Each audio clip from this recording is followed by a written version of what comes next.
cusbitaalka magaalada Laascaanood ayaa maanta la gaarsiiyay 8 qof oo dhaawac ah oo 4 kamid ah ay tahay xaaladoodu il daran tahay. dhaawaca dadkan ayaa iyagu ka yimid kadib mudaharaad ballaaran oo dadweynaha ku nool magaalada Laascaanood ay saaka subaxnimadii ka sameeyeen magaalada. dadka dhaawaca xaaladoodu ay il daran tahay 4 qof.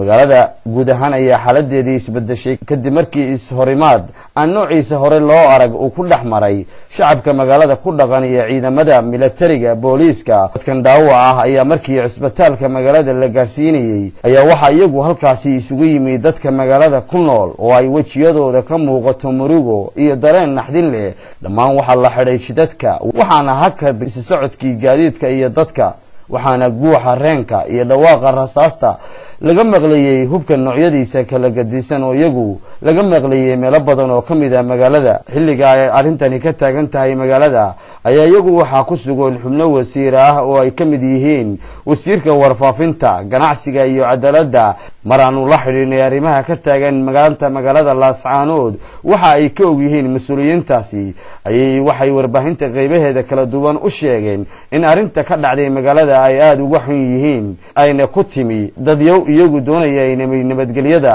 waxyeeleeyaan isla markaana mar walba dhibaato ku ah nolosha bini'aadanka. waxaana wafdigani ay tilmaameen in ay dadka dhaawacu ka soo gaadhay ay Ilaahay uga rajeynayaan inuu caafimaad ka siiyo dadkana ay ugu baaqeen inay nabadgelyadooda ilaashadaan.